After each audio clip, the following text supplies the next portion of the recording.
2 x maddəsi ilə y maddəsi əks edilib z maddəsi əmələ gəlir.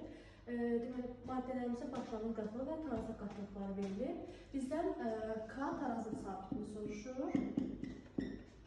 Deməli, bizə məlumdur ki, y maddəsinin başlanğıc qatılığından tarazlıq qatılığı verilir.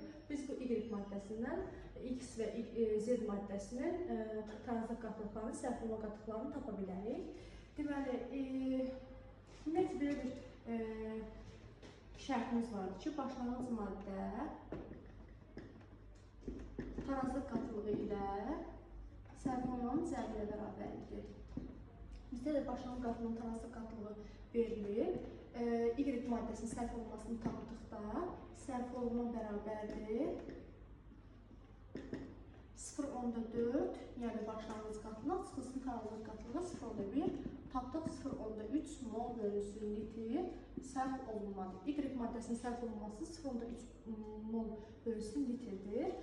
Biz buradan 0,3 mol bölünsün litr bunu tapdıqda x maddəsinin 2 isə bunun əvsal bir olub 0,3 oldu. Bunun işte 2 olduğu üçün 0,6 bu edir.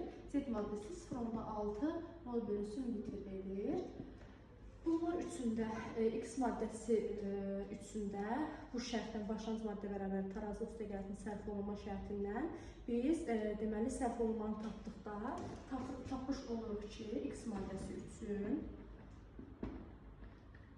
deməli başlanğıcımız 0,8-dir. Tapdığımız 0,6 çıxırıq, aldığımız 0,2 sərf olunma.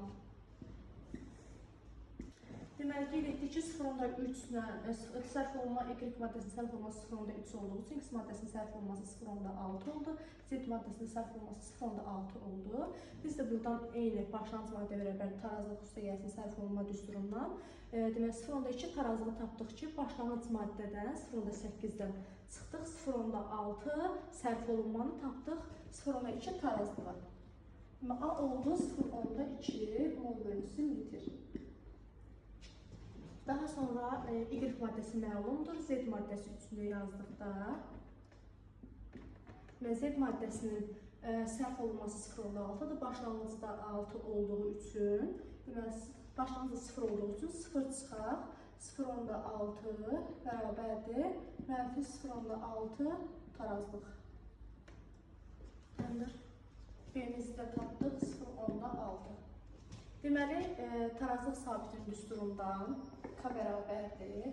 Z-in kvadratı, reaksiya məhsulunun məhsulu, əgər əmsalı varsa onun kvadratı, yəni üstündə qüvvət kimi yazırıq, bölək y vuraq, x-in kvadratı kimi yazırıq. Bunun qiymətləri tarazlıq qatılığı üçündür. Deməli, z-in kvadratı. Z-in kvadratı, yəni b-nin kvadratı yazaq. B-nin kvadratı bölək y. 0,1'dir, tarazlıq qatılığı 0,1 bölək x-in kvadratı, yəni a-nın kvadratı. Buradan da yerinə qoyduqda bölü 0,6 bölək 0,1 vuraq, 0,2 vuraq, 0,2. Bu da edir 90.